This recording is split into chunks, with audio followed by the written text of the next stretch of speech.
law enforcement who know exactly where these illegal alien criminals and drug traffickers and drug dealers are hiding in plain sight in American communities. And the men and women of ICE are doing everything they can to not only follow the law, but to enforce the law. And it's about time that has happened, because we had 4 years of an administration who completely ignored and evaded our nation's very clear immigration laws, and the Supreme Court has reaffirmed that. Sure. Thanks, Caroline. One of the other documents released by the House Oversight Committee contained a photo of Jeffrey Epstein holding an oversized check that was made out to him in the check from the president for $22,000 for a fully depreciated woman. I wondered if the president has any recollection of that, or what you guys make of that photo that was included in those documents. Did you see the signature on that check? It is not Donald Trump's signature. It is absolutely not. The president did not sign that check. But does he recognize Jordan, the woman? Caroline, Thank you, no. Caroline.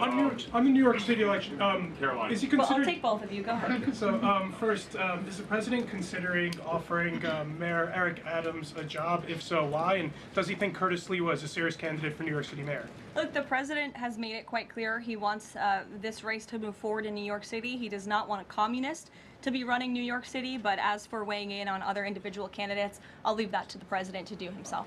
Caroline, and then following up on Reagan's question, you know, many of these highest crime cities in America, they're led by black mayors, including the 3 that you mentioned: Jackson, Memphis, Birmingham. So given that, what's your response to criticism from the left that Trump is targeting black mayors? Isn't he just trying to protect black people? The president is trying to protect all Americans from crime, and he wants to make all of our cities in America safe. And the fact is, the most dangerous cities in America are run by Democrats, overwhelmingly. And according to the FBI crime statistics, 19 of the top 20 cities with the highest murder rate are run by Democrats. And these high crime Democrat-run cities are driving up the crime stats in otherwise safe red states. So of course he wants to address this problem. He's made that quite clear. You know, Mike Johnson, he came out and said that the president was an FBI informant. Do you know what he meant by that, if it's not true? I can affirm that is not true. I think the speaker was referring to the fact that President Trump kicked Jeffrey Epstein out of his Mar-a-Lago property for reasons the president has already discussed. John. Oh, thank you, Caroline. First of all, as a Washington, D.C. resident with my family, I just want to thank the administration for revitalizing safety here in the last 3 weeks. It's been stunning. Well, I want to go to Virginia. All of a sudden, out of the blue, Winsome Sears has closed the gap on Abigail Spanberger. Got 4 issues. Coerced abortions in Fairfax County without telling mom or dad, no parents. Girls going in boys' bathrooms on film, right? 2 of the young fellows get suspended for complaining about it. Virginia Beach man, an innocent man, is now died in a car crash by a drunk illegal going on the other side of the road. And now you got Spanberger's got these racist signs. When are we going to get the president to make an official endorsement of Winsome Sears and maybe come and campaign in Southwest Virginia? Well, as you know, I'm very limited in what I can talk about when it comes to political endorsements and future elections from this government podium. But all of the issues that you just mentioned I know are very important to the president, and it's quite common sense. It's the foundation of the Republican Party, and it's what sent this president back to the Oval Office. We want to keep men out of women's sports and bathrooms. We want criminals to be locked up. The president wants to see law and order in every state across the country. But as for political endorsements, I'll leave that to him and his political advisors to make those. Sure. Haley. Thanks, Caroline. I have 2 questions for you, if it's okay. One on Doha and one on immigration and crime. Sure. On Doha, ahead of the strike we saw today, did the administration at any point try to dissuade the Israelis from the potential for an action like we saw today? Again, I have answered questions repeatedly on this. I have a very lengthy statement which we will release after this briefing for all of you to read and to report on once again. Okay, and then on a case in Maryland, the killing of Dakara Thompson, there are reports that the suspect arrested for her murder was in the country illegally and arrested and released for driving under the influence both in 2022 and in April of this year by U.S. Park Police.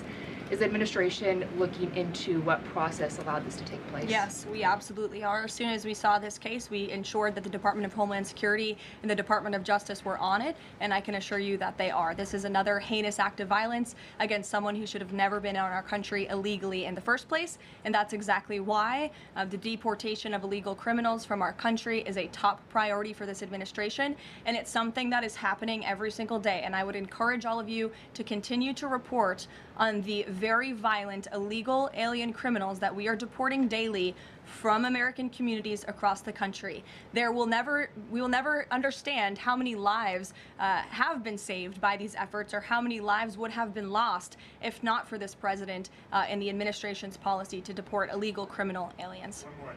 Emily. Thanks, Caroline. Follow up on Charlie's question. Would the president meet with the Jeffrey Epstein victims? I don't have any meetings for you to read out on that. Go ahead.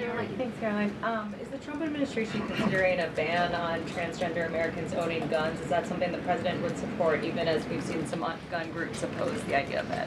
I saw reporting on this. I understand there were very preliminary, low-level discussions about this at the Department of Justice, and then sometimes those discussions are reported as fact. I'm not tracking any potential actions on this front, and I'll let the president weigh in on that. It's a policy decision, and it's far too early or would be premature, inappropriate for me to weigh in on it at this point in time.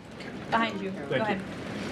After the immigration raid at the plant in Georgia on Friday, the president said over the weekend that he's open to some kind of changes in perhaps rules or visa rules or law that would prevent something like that happening in the future for skilled workers to train American workers. That's right. Can you confirm that and that the administration supports those changes, and what exactly would that look like? Well, the president said it himself in a statement that he put out on Sunday night, where he is very grateful for foreign companies from around the world and the investments that they are making right here in the United States of America. And he understands that these companies want to bring their highly skilled and trained workers with them, especially when they're creating very niche products like chips, or in this case in Georgia, like batteries. But the president also expects these foreign companies to hire American workers, and for these foreign workers and American workers to work together to train and to teach one another. And so he expects these foreign companies to hire American labor. We want Americans to have these jobs. Americans need these jobs, but he also understands the need for these companies to bring over their workers who already have these skills. So I think it's a very, what those changes might be? I think it's a very nuanced and responsible and sensible approach for the president to take. And I know that the Department of Homeland Security and the Department of Commerce are working on this matter together. I would defer you to them for any further action on this front. Caroline, thank you. I want to follow up on something you said. You said the Epstein documents are a hoax that Democrats are perpetrating against the president. You've said he didn't sign that check, that he didn't sign the birthday card that he allegedly signed. So what is the theory, since these documents came from the Epstein estate? Who is I guess in your view, faking these documents? I did not say the documents are a hoax. I said the entire narrative surrounding Jeffrey Epstein right now that is absorbing many of the liberal cable channels on television is a hoax that is being perpetuated by opportunistic Democrats like Ro Khanna and the others whom you saw on that press conference outside of Capitol Hill, who are trying to push this hoax against the President of the United States. What exactly is the hoax? I'm just trying to understand what's fake. What's fake is not the documents. The hoax is the Democrats pretending to care about victims of crime when they do not care about victims of crime, when they have done nothing to solve crimes, when they have done nothing to lock up child pedophiles and child rapists across the country, and when they are now using victims as political props to try and, again, smear the President of the United States and drag on this bad story about him. It is a distraction. The Democrats view this story as nothing more than an attempt to distract from the accomplishments and the achievements of this administration. And that is what we mean when we call it a hoax. If he didn't sign these, if you said he didn't sign the birthday card, he didn't do this, he also didn't do the check, those were in documents from the estate. So what is the working theory as to why he's in them? The president has one of the most famous signatures in the world, and he has for many, many years. You know that, Maggie, you've covered him for a long time, long before he assumed this office when he was a businessman in New York. The president did not write that letter. He did not sign those documents. He maintains that position, and that position will be argued in court by his lawyers. The president is very confident he is going to win this case. Caroline, thank you. Is the president planning to meet with Eric Adams in New York, maybe at the Yankees game? And has he personally talked to him about the race? I am not tracking any meeting with Mayor Adams at this time, but if that happens, I'm sure the New York Post will be one of the first people to know about it. I'll take a couple more questions. Why don't we go to the back? Tom Dempsey with News Nation. Regarding the growing U.S. military News presence, Nation, all the way in the back. regarding the U.S. military, the growing U.S. military presence in the Caribbean, when asked directly about possible future military action, President Trump responded, "You're going to find out." What can the U.S. public expect of that situation moving forward, and what sort of ongoing threat does Trendy or Agra? I think it would be very unwise of me to preview what the president meant from this podium. But I think what the heart of what the president was saying, I know what the heart of what the president was saying in this administration believes, is that the regime in Venezuela is illegitimate. And it is unacceptable to this president and this administration to traffic illegal, deadly drugs into the United States of America. And that's why the president and the administration took very strong action against a boat and 11 narco-terrorists in international waters, as you all saw. I think that sends a very strong message to drug traffickers around the world. The president will not tolerate it, and the amount of drugs on that boat represents the lives of thousands of Americans that could have been killed by that deadly poison, and we're not going to allow that deadly poison to come into our country. The president will be signing a proclamation in the Oval Office later this afternoon, and we will see you all later. Thank you. Thank you.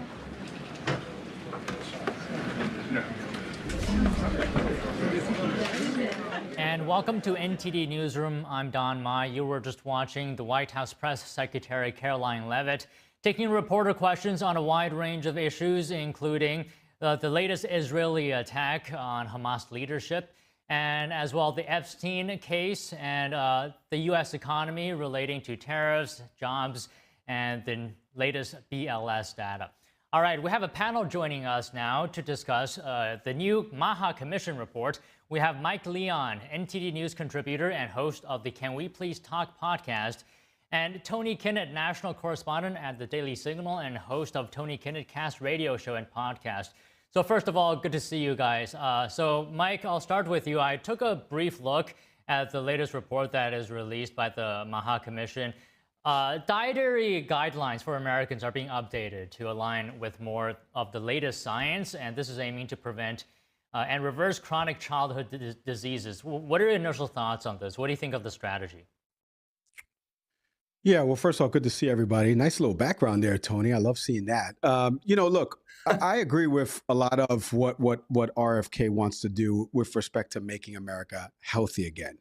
As always, and this is like a sports analogy, Don, right? Like you could agree with the game plan, but then as you start playing the game, you see the execution, you go, I wouldn't have done this, I wouldn't have done that.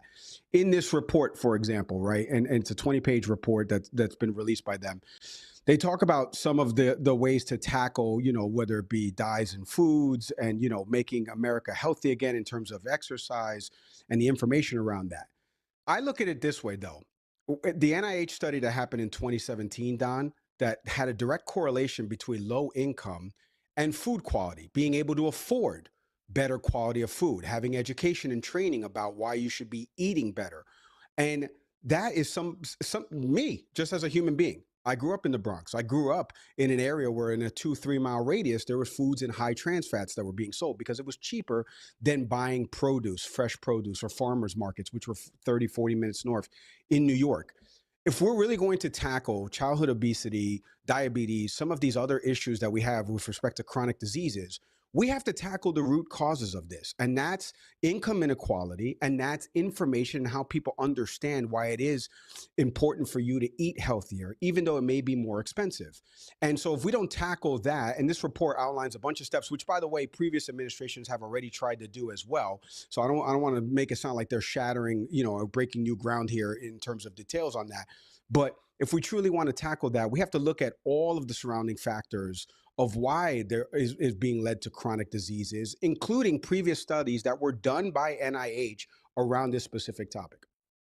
All right, Tony, I understand you just have a few minutes to talk to us today. Let's see if we can get in at least one question here, maybe two, and then I'll talk to Mike by himself today. So I'm going to assume that you agree with the overall game plan as well as Mike mentioned earlier. Are there some specifics within that that you agree more with and some that you agree less with?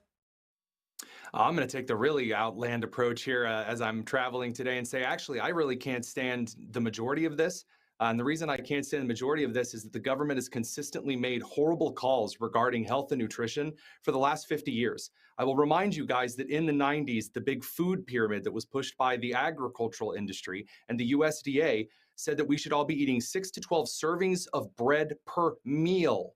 And that's ridiculous. That's calorie city. And it's some of the things that led to the high trans fats food that that Mike was talking about earlier on, the kind of 70s and 80s kind of food deserts that expanded in a lot of cities were encouraged by some of the fight against crime and kind of the inner city revitalizations that ended up turning on their heads. The government getting involved in scientific studies. Look, as a former science teacher, as a guy who was trying to teach my students about nutrition and biology, anatomy and physiology, the last place I would turn for answers is from the US government. I like what RFK Jr. is trying to do here. I think his motives are pure, but then he gets out and he says wackadoodle crazy stuff that doesn't help anyone.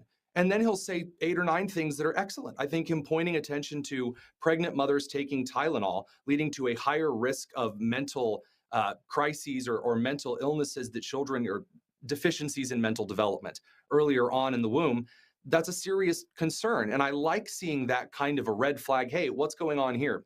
Taking unnecessary food dyes out of foods.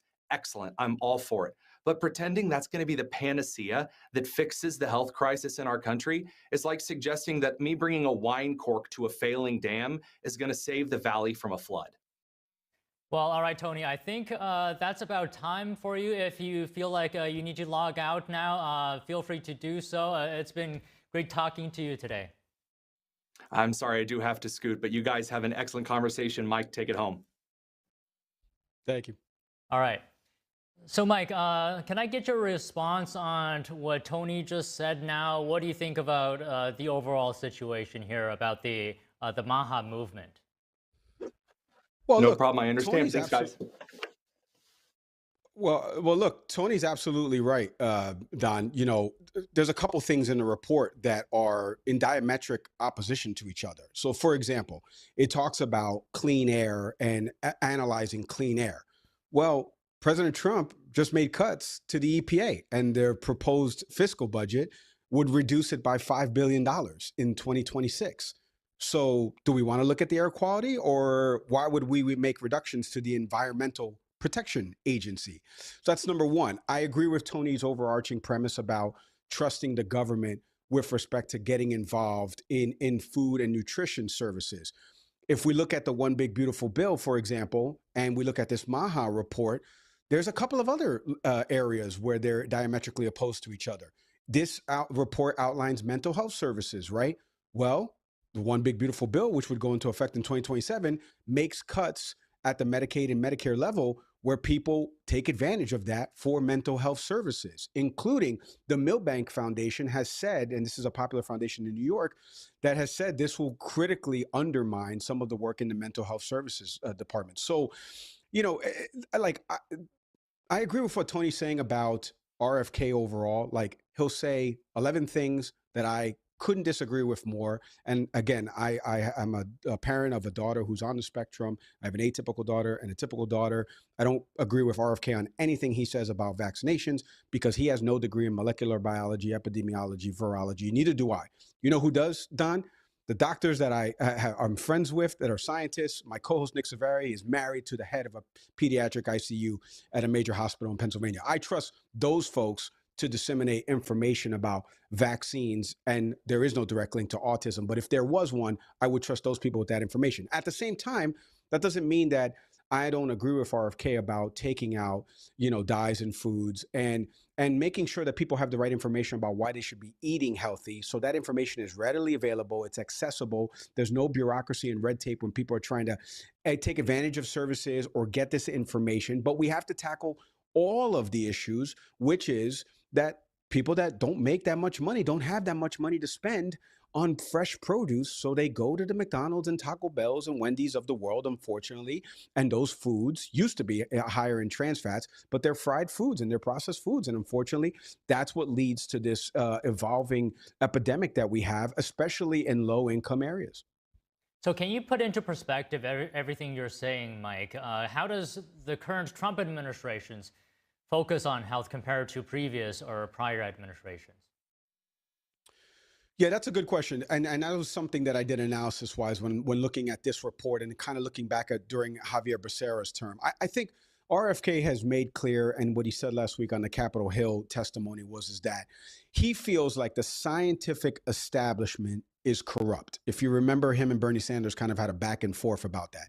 He's not talking so much about established science, although I would argue he does with respect to vaccines and autism, but he's talking more about the scientific establishment. He feels like there has been corruption in there from these organizations in terms of whether it be funneling money to that way change the narrative and information. And he wants to change that people are reactive instead of proactive. Proactive would mean leading a healthier lifestyle, nutrition, fitness, etc., versus reactive, which is, well, now I'm sick, now I need those medicines to make me better. And you're now relying on that, a cycle of recidivism of getting medicines to help you.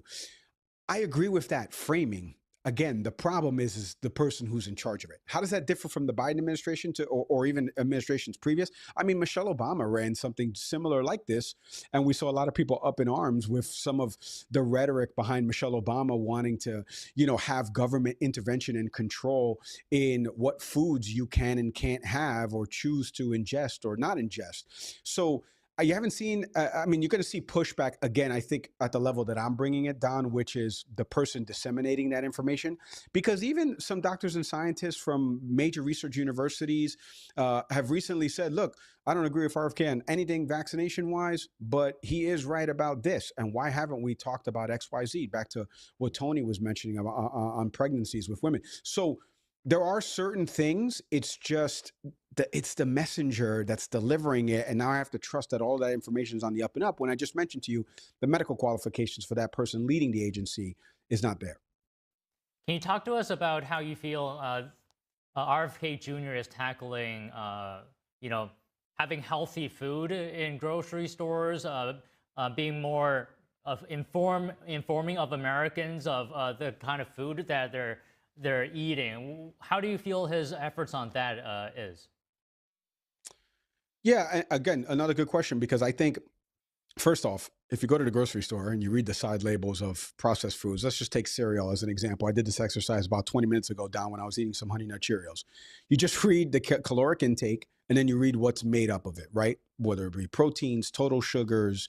But the problem is that, again, I'm not a nutritionist. Neither are you, Don, right? So what do? We rely on experts in those fields to tell us more about what is being presented in this label and what is being packaged in this food, and is it safe enough to give to my kids? I think he has the right intentions with respect to that in terms of giving that information and making it more front-facing and available and kind of explaining these big terms, making it more rudimentary for people to understand. Again, that's not the issue. The issue is the other things. There are other things that are antithetical to what the Trump administration has cut funding-wise. And I think there's going to be a push and pull here between what RFK has released in this agenda that's going to either rub up against or, he's going to have to knock on the president's door and say, hey, can I get 15 minutes? Because we need to talk about some of the things that are in this report that we want to accomplish, because unfortunately, with the one big beautiful bill passing and some other potential executive orders, they're not in line with some of the things that are in the report. So again, look, this is not new in terms of presenting information to people. It's really about, if we truly want to tackle these things at the highest level, Don, there are surrounding mitigating factors about something. So for example, in the example I gave earlier, when I grew up in that neighborhood, that in a 2-mile radius is a lot of foods sold in high trans fats, and the income wage there was around $40,000 a year. And then you move 45 minutes north and the income wage is about $100,000 a year. And there's more grocery stores and farmer markets in there.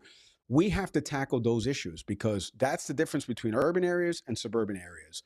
And so if we're going to tackle that, we have to tackle it with the ability for people to afford that food, make sure that we're not, making everything, Wendy's and the Taco Bell and all of these processed places, but then also give these people the right information and tools to be able to download that information and then, make the decision about what they want to feed their kids. I mean, I don't know, Mike, isn't fresh produce cheaper than those processed foods and fried foods like Wendy's and McDonald's? Oh, Don, you fed into my answer for this beautifully, buddy. I'm telling you. In 2017, I want people to go check this out. In 2017, there's a study from NIH. It's readily available on their website. You can go read it. And it talks about what I'm mentioning in terms of the correlation between income inequality and, having a healthier lifestyle and diet, right? And while there is no true special relationship, there are some corollaries. And within there, they talk about what the average salary and what the average monthly spend is on people who buy fresh produce versus people who would, like, let's say, for example, when McDonald's had the, dollar snack wrap or whatever it was, and they offer value fries, all of these companies offer that stuff, and how much an average meal was on a spend for a week versus buying produce. And so, now again, this is 2017. This is not accounting for inflation. So we can't take any of those. Let's just do apples to apples. And it was markedly maybe $10 to $12 more expensive to buy fresh produce if you lived in a low income area versus, like I mentioned before, about me moving 40 minutes north and people with a higher median average salary. And that was around $76 for a family. So in terms of monthly spend on fresh produce, okay? So it is a little bit more expensive to buy fresher groceries. But back to your point, Don, right? First off, processed foods taste better, right? Freedom of choice and expression. If I want to eat that, I should be able to eat that, right? This is America, land of the free, home of the brave, right, Don? So you're battling that already, but also what RFK I think is trying to present is we need to make everything front-facing. All the information front-facing, and we need to figure out how we lower the prices of produce, fresh fruits, and get it into the hands of folks in these areas. Look at what Zoran Mamdani wants to do in New York with these grocery store ideas in terms of a pilot program and one in each borough. If he were to succeed, let's say he becomes mayor and he's leading the race right now. He becomes mayor and he wants to do this pilot program. Does that mean the government is controlling the prices of the produce versus other, inventory that will come into those, like a General Mills and all those processed foods that come in there? Are we going to make it cheaper there? There's a perfect example of, will the government control the prices over, these corporations that are putting in all of their products into these supermarket chains? So we'll see a little bit of this potentially play out in one of the biggest cities here in our union. Okay. As it is not inexpensive to buy produce. It's just, it is cheaper to buy processed foods based on that 2017 study that NIH did. Okay, sure. I mean, I'm not going to argue against the data, but I mean, from my personal experience, I feel like it's more worthwhile for me, at least personally. It's better to buy fresh produce. Yeah. Yeah. Okay. Well, good discussion today, Mike. Too bad Tony couldn't be here for the most of it, but it was good anyways. Thank you very much. Yeah. Thank you, Don. Israel launching an attack on the leadership of Hamas in Qatar on Tuesday. We talked to a Middle East affairs analyst for more after the break.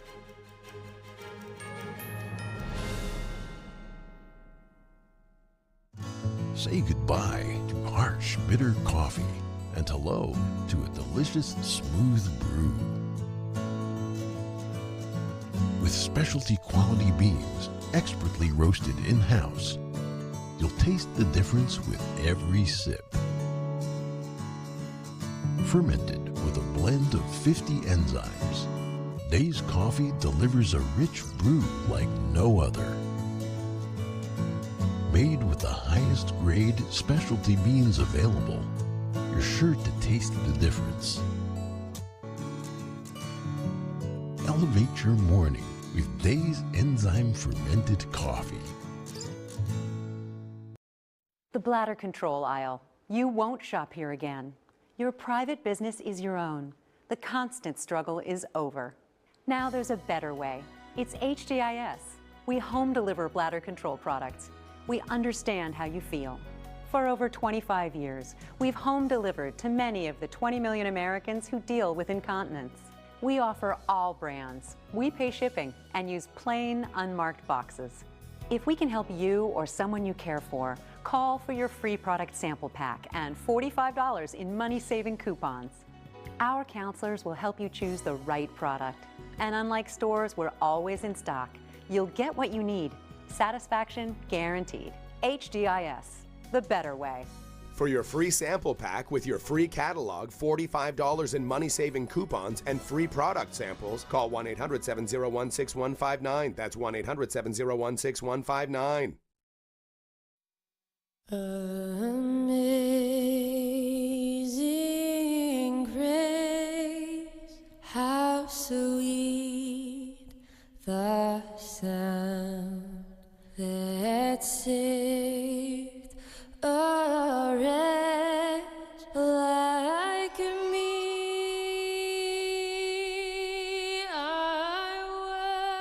They're just young people, hungry, homeless, and vulnerable. Covenant House is helping young adults facing homelessness. We're providing safe shelter to thousands, but the need is overwhelming.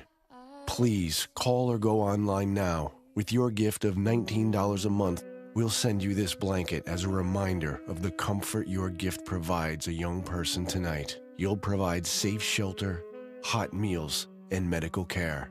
Call the number on your screen or go online to safeplacetosleep.org. You can talk to me if you're feeling sad. Thanks for hearing me out, bro. Whenever you need to talk, I'm here, okay?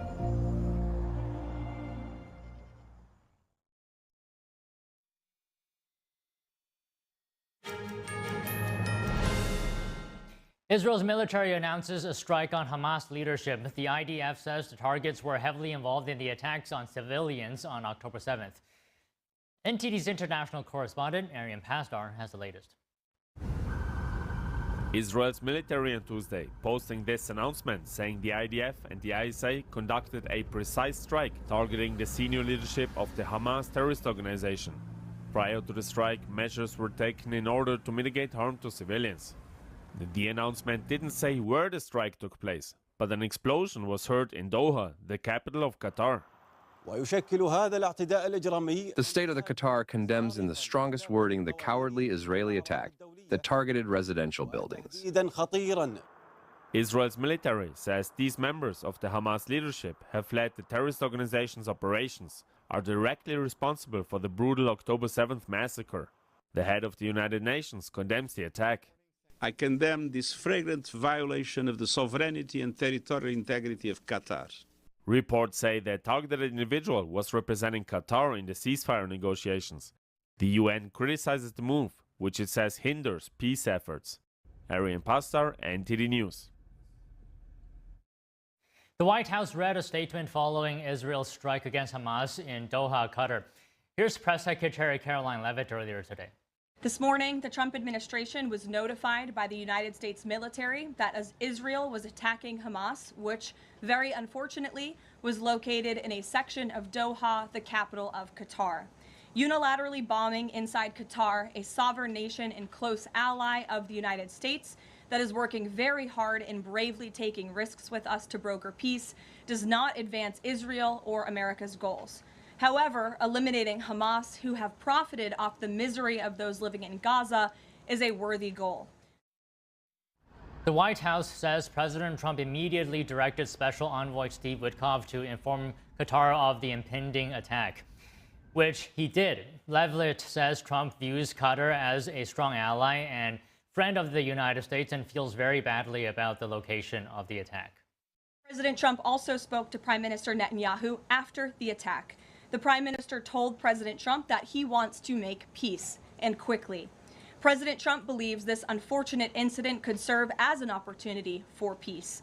The President also spoke to the Emir and Prime Minister of Qatar and thanked them for their support and friendship to our country.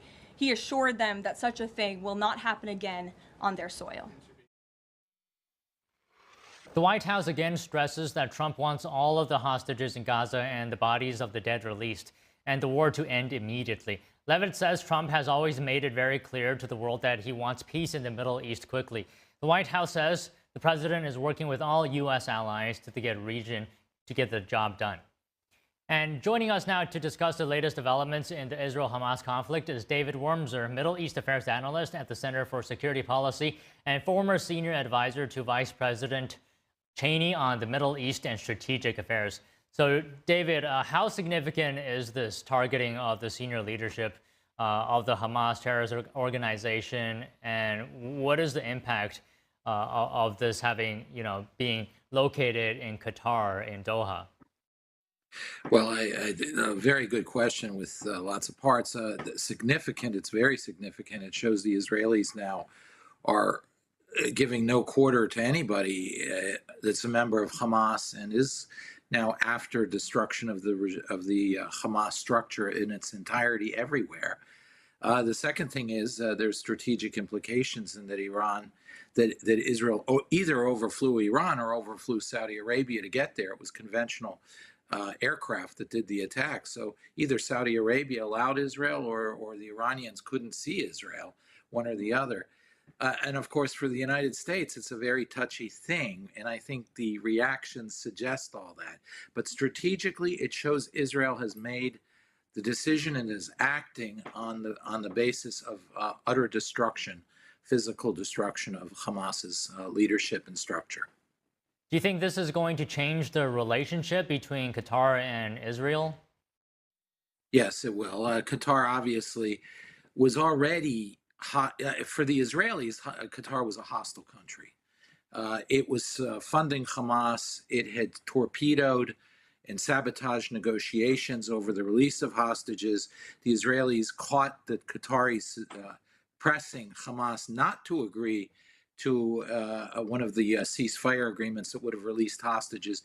And Hamas funds tremendous amounts of anti-Semitism globally and anti-Israeli activity globally. So for the Israelis, they're already in a hostile state, but this makes it now more overt. So clearly there is a shift there. What do you think about the international reaction on what Israel did? Well, I think a lot of it's perfunctory because I think a lot of countries actually supported the attack. Saudi Arabia, the UAE are in very bad relations with Qatar. They don't like what Qatar is doing. They don't particularly want this war to continue in Gaza, and they see Qatar as giving Hamas constantly a lifeline to allow it to continue. So I think they're actually happy, though perfunctorily they have to condemn it. The United States was a very interesting reaction because it's kind of it contradicts itself. On one side, this is unfortunate, this is sad, this is not right.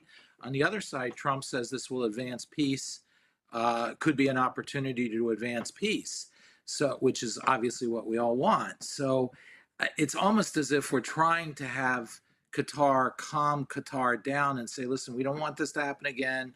We're not happy it happened, but it was necessary because Hamas wasn't negotiating in good faith.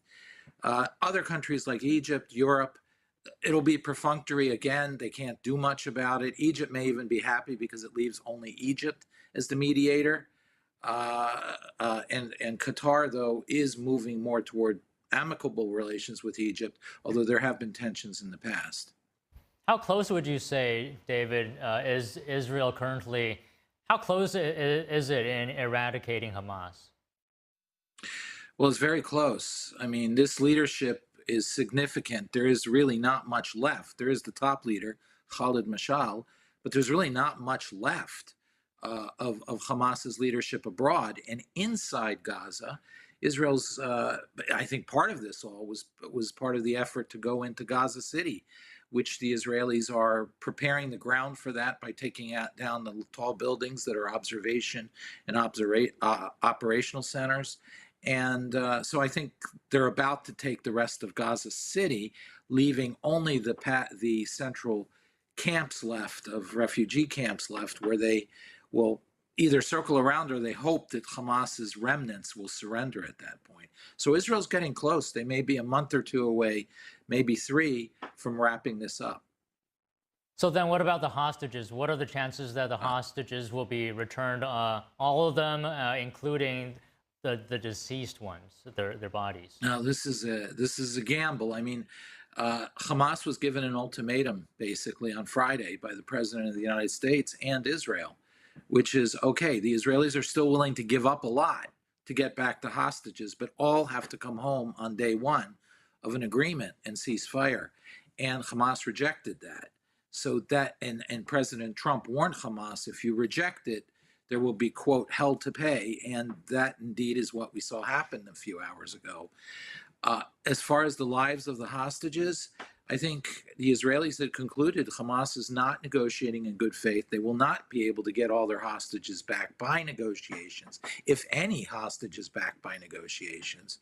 So the Israelis are taking a gamble. They're not sure how this plays out, but they hope that as Hamas is ripped to pieces, both as a structure externally and internally, that some of the hostage holders will see this as a lost cause and begin to concede and try to save themselves by turning over hostages to the Israelis and running for their lives under Israeli protection.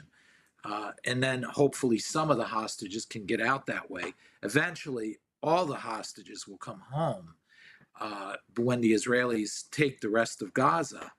But the question is how many will still be alive? And that's the gamble that Israel's taking. It decided that negotiations will are no longer able to free the hostages. Okay, just one last question, David. If Hamas is being very close to being eradicated, does that mean perhaps it's thinking that it's got nothing to lose now? If that's the case, then why would it listen to any party?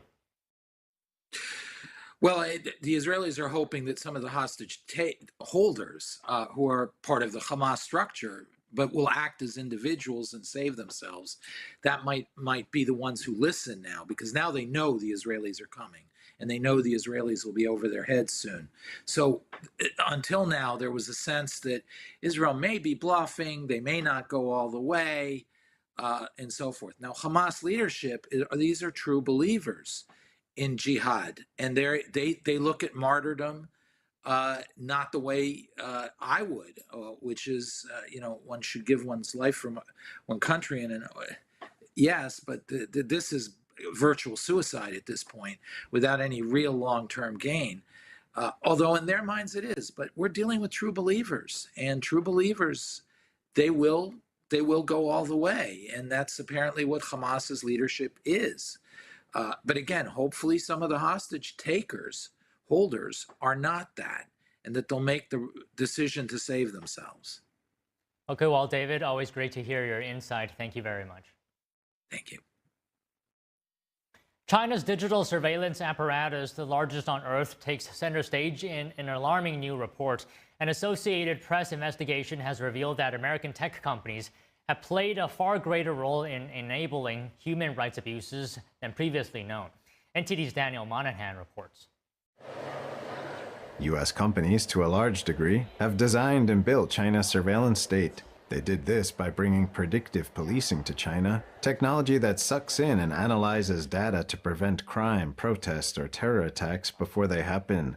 The technology sifts through text, calls, payments, flights, video, DNA, mail, even utility use, flagging citizens as suspicious and predicting their behavior. All of China's high technology is being used to monitor ordinary people. The technology allows Chinese police to threaten friends and family and preemptively detain people for crimes they have not even committed. The Yang family lives in rural eastern Jiangsu province. Caught in a land dispute, they've been trying to seek relief from local officials by appealing to China's central government in Beijing. But this surveillance apparatus, based on American technology, monitors and predicts their every move, flagging them for detention every time they try to go to the Chinese capital. They follow me. They constantly surveil me and follow me. Wherever I go, they follow me to that location. Yang Guoliang lives alone, a virtual prisoner in his own house. We don't feel free. Personal rights are being stripped. His wife and younger daughter were arrested last year and now face trial for disrupting the work of the Chinese state, a crime carrying a sentence of up to a decade in prison. Former Xinjiang government engineer Norelia Blees saw firsthand how surveillance technology flagged thousands of people for detention even when they had committed no crime. The technologies provided by Western countries have caused very, very deep trauma to us Uyghur people. For years, Abliz kept silent, worried about his family's safety. But now that he's in exile in Germany, Abliz is speaking up. Their algorithm uses information from your past experiences, such as the number of times you've visited a mosque, flights you've taken, trains you've taken with suspects, buses you've rented, and any comments you've made on WeChat or other platforms like Weibo. The AP report, based on leaked emails from a Chinese surveillance company and government files, show U.S. tech giants including IBM, Dell, Cisco, Seagate, Intel, Microsoft, and others sold tools or services to Chinese police. Some even pitched their products using Communist Party slogans about stability maintenance and controlling key persons, and named programs that stifle dissent, such as Internet Police, Sharp Eyes, and the Golden Shield. IBM, Dell, Cisco, and Intel say they follow export control policies. Seagate says it complies with all relevant local laws. Microsoft told AP it found no evidence of knowingly selling technology to the military or police for the Golden Shield update. Some U.S. companies ended contracts with China over rights concerns, but fears remain over where technology sold to Beijing will end up. Daniel Monahan, NTD News. The Federal Communications Commission, or FCC, is preparing to ban 7 Chinese test labs. This means they will no longer be able to certify electronic devices for use in the United States. The federal agency says the 7 labs pose national security risks because they are owned or controlled by the Chinese Communist regime. The agency also will not renew recognition for 4 other Chinese labs whose accreditation has expired. All electronic devices that emit radio frequencies require authorization to comply with FCC rules. FCC Chairman Brendan Carr says the move aims to restore trust in the agency's equipment authorization process and eliminate security threats. Carr also says President Trump is leading the charge to reshore America's industrial capacity and safeguard critical supply chains from foreign adversaries. Drones will be an eye in the sky during Trump's second state visit to Britain as police make their security preparations. This while the UK ambassador to Washington warns Britain should not take its relationship with the US for granted. Find out more after the break.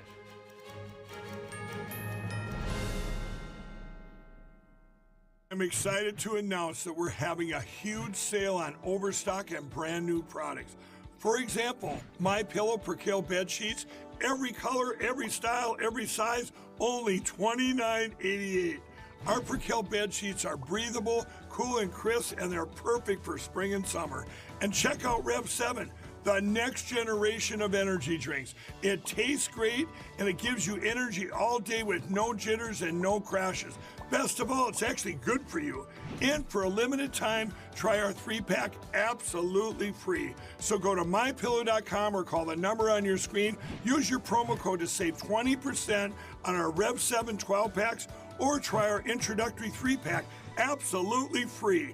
And our Percale bed sheets, all sizes, only $29.88. Twin size, full size, queen size, king sizes, all $29.88. Inventory is extremely limited at this price, so order now. How Gen X are getting their teenage bodies back.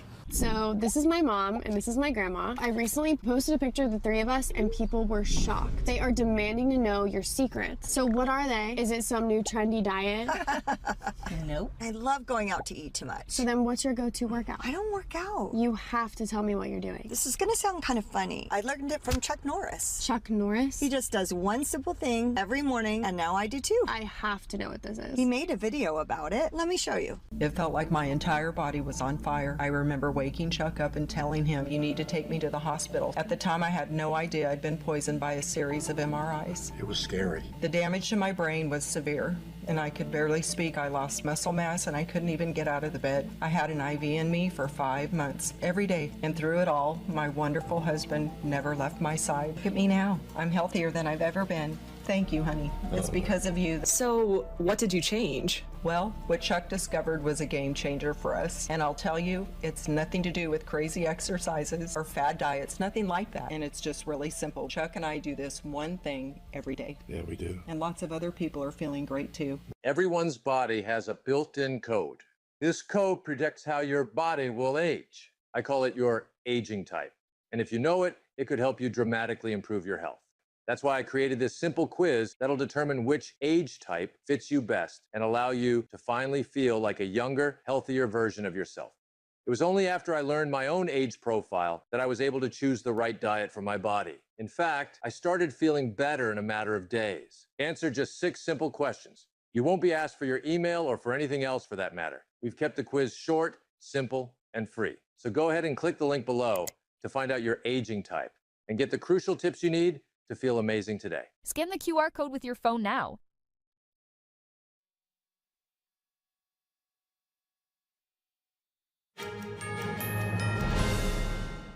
British police are preparing for a major security operation led by drones for President Trump's state visit to the UK, where he and the First Lady will be hosted by King Charles at Windsor Castle later this month. It's a significant policing operation being put in place by Thames Valley Police. Has many different strands of security layers, so we'll have our traditional policing methods. It will be a very overt policing operation, in addition to having some covert tactics in play as well. A 24/7 policing operation will be in place during Trump's visit to Windsor Castle, with a temporary order restricting airspace, meaning non-police drones and smaller aircraft cannot fly through the protected area. Inspector Wilkinson said drones will act as an eye in the sky during the event, from September 17th to the 19th. It will be Trump's second state visit to the UK, where he will be meeting with a ceremonial welcome and state banquet. This is an unprecedented gesture towards a U.S. president. No other president has been honored with 2 state visits. Britain's ambassador to Washington, Lord Peter Mandelson, has warned that the UK cannot take its so-called special relationship with the U.S. for granted. He said that whether people like it or not, the UK's partnership with the U.S. has become indispensable to the functioning of the nation. Speaking on Saturday, Mandelson said the U.S. needs Europe's strong and close counterbalance, China and its autocratic allies. Will the American people get more transparency relating to unidentified anomalous phenomena, UAP, or what are more commonly known as UFOs? A House task force is holding a hearing to examine transparency issues relating to UAPs.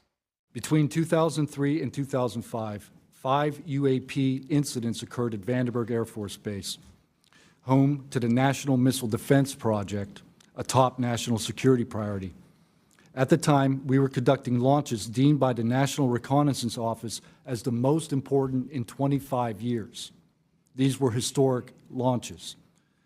These facilities were vital, and they were repeatedly visited by UAP.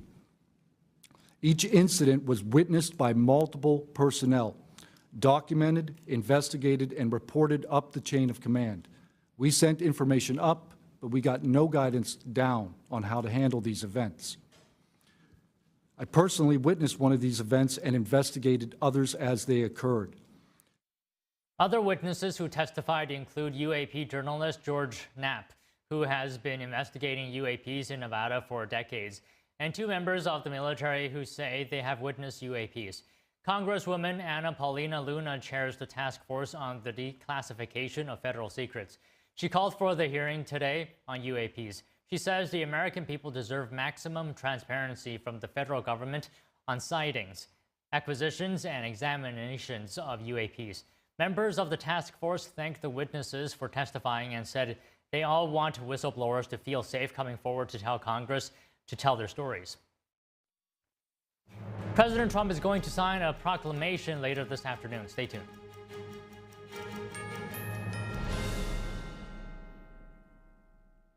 £6 prescription glasses from Select Specs are always great value. There are no offer codes or first-time customers only. Anyone can buy them, anytime. And you can upgrade to Select Specs Express for next-day delivery. And with deferred payments, you can spread the cost. See now, pay later with Select Specs £6 specs. Next day delivery and deferred payment options available at selectspecs.com/£6. Did you know Mathis Home has been giving their customers the best styles and value for 65 years? Come celebrate with 65th anniversary savings on everything in the store. This set is a great deal. You get the modern trestle table with 4 comfy side chairs, the complete set for just $8.89. With over 100 dining sets in stock, you're sure to find the one just right for your family and get free delivery. Get your new dining room now with 65th anniversary savings at your furniture superstore, Mathis Home. The bladder control aisle. You won't shop here again. Your private business is your own. The constant struggle is over. Now there's a better way. It's HDIS. We home deliver bladder control products. We understand how you feel. For over 25 years, we've home delivered to many of the 20 million Americans who deal with incontinence. We offer all brands. We pay shipping and use plain, unmarked boxes. If we can help you or someone you care for, call for your free product sample pack and $45 in money-saving coupons. Our counselors will help you choose the right product. And unlike stores, we're always in stock. You'll get what you need. Satisfaction guaranteed. HDIS, the better way. For your free sample pack with your free catalog, $45 in money-saving coupons, and free product samples, call 1-800-701-6159. That's 1-800-701-6159. Discover the ancient secret to vitality and longevity with Puretang Black Ginseng. Crafted from premium 6-year-old Korean ginseng, each root is carefully nurtured for over 2,260 days, undergoing a traditional 9-round handcrafted process of steaming and drying to unlock full potency and absorption. Experience pure, natural energy with Puretang Black